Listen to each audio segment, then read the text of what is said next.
আসসালামু আলাইকুম প্রিয় দর্শকবৃন্দ। তো আপনাদেরকে আজকে দেখাতে এলাম প্রকৃতির অপরূপ সৌন্দর্য।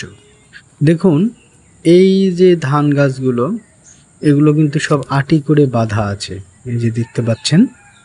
তো আটি করে বাঁধার কারণ, কিছুদিন আগে যেই বৃষ্টি এবং ঝড় গেল, সেটাতে এই ধান গাছগুলো নুয়ে পড়েছিল, যার কারণে এটা আটি করে সোজা করে রাখা হয়েছে। তো আমি হাঁটতে হাঁটতে হঠাৎ রাস্তার পাশে গেলাম, তো দেখতেছি যে ধান গাছগুলো পড়েছিল। গতকালকে দেখছিলাম, তো আজকে দেখলাম যে এটা আটি করে বাঁধা আছে। যেহেতু আমার বাড়ির পাশেই জমি, আর পানিও জমে আছে দেখুন। আবার দেখছি যে কিছু জায়গায় ধান অলরেডি কেটে ফেলেছে। ধান ওটা পেকে গেছে, যার কারণে ওটা উঠানোর প্রয়োজন ছিল। তো আমি সেদিকেই আপনাদেরকে নিয়ে যাচ্ছি, তো দেখতে থাকুন। আর একটা কথা বলি যে ফেসবুক প্ল্যাটফর্মে কোনো হিংসা, প্রতিহিংসা এরকম কোনো কিছু করবেন না। এরকম করলে আসলেই লস। অনেকে দেখা যায় বড় বড় ফেসবুকার যারা আছে, যারা অনেক বড় পরিবারের সদস্য, যাদের পরিবার অনেক বড়, তারা কিন্তু ছোট পরিবারকে ফলো নেয় কিন্তু ফলো দেয় না। এই জিনিসটা খুব খারাপ। আবার এই সাইডে দেখুন, আমি একটি জিনিস দেখতে পাচ্ছি কিন্তু ক্যামেরায় দেখা যাচ্ছে না। এই যে আমি একটু জুম করলাম, এটা হচ্ছে ঘাস ফড়িং। আর এই ঘাস ফড়িং নিয়ে অনেক খেলা খেলেছি ছোটবেলাতেই। তো যেটা বলছিলাম, ফেসবুকে বিশ্বাসের উপর সব কিছু নির্ভর করে।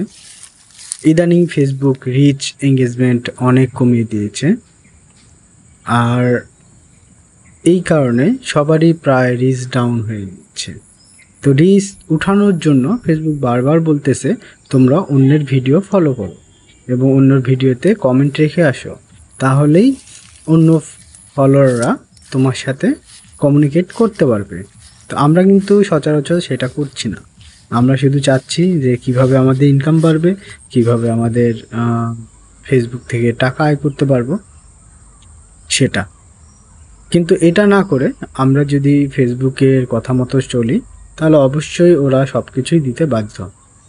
তো ভিউয়ার্স দেখুন, এটা হচ্ছে ধান গাছ। তো এই ধান গাছের ধানগুলো প্রায় পেকে গিয়েছে, যার কারণে শুয়ে পড়া ধানগুলোকে আটি বেঁধেছে। আর এদিকে বাতাস হচ্ছিল জন্য আমি এদিকে একটু ভিডিও করলাম। দেখতে থাকুন আপনারা।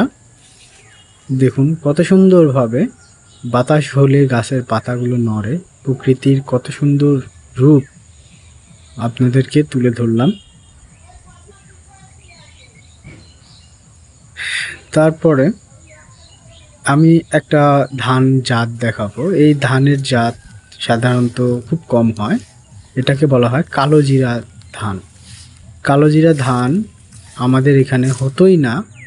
ইদানিংকালে এই যে এই ধানটি আমরা দেখতে পাচ্ছি, মানে ধানের চাষ শুরু হয়েছে। খুব কম ফলনশীল এই ধান, তারপরেও এই ধানের চাহিদা কিন্তু বাজারে অনেক বেশি, যার কারণে এই ধানগুলো কৃষকেরা চাষ করতে চাইলেও এই ধানের ফলন কম হওয়ার কারণেও কৃষকেরা এটা চাষ করতে পারে না।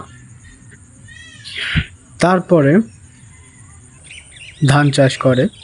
এখানে দেখুন, এই জমিতে ধান অলরেডি পেকে গিয়েছে, আর কিছুদিনের মধ্যেই, হয়তোবা 2 থেকে 4-5 দিনের মধ্যেই এই ধানগুলো কাটা পড়বে। ধানগুলো কাটা পড়লেই, এই ধানগুলো খুব একটা ভালো হয় নাই, ধানগুলো কাটা পড়লেই আবার জমিতে রসুন কিংবা পেঁয়াজ বোনার আশঙ্কা দেখছি, যেহেতু মাটিতে পানি জমে আছে। তো এখন আমি আপনাদেরকে দেখাবো আকাশের চিত্র। আকাশটা দেখুন অনেক সুন্দর লাগছে। এদিকে গাছে কিন্তু পাখি ডাকছে। যেহেতু আমি সাউন্ড অফ করে দিয়েছি, যার কারণে পাখির ডাকগুলো শুনতে পাচ্ছি না। ওই যে পাখি উড়ে যাচ্ছে। আকাশটা আমার কাছে অনেক অনেক ভালো লাগছে, যার কারণে আকাশের ভিডিও দিতে বাধ্য হলাম আপনাদের কাছে। তো যাই হোক, আপনারা সবাই অবশ্যই আমার কাহানির সঙ্গে থাকবেন এবং লাইক কমেন্ট শেয়ার করবেন। ধন্যবাদ সবাইকে। ভালো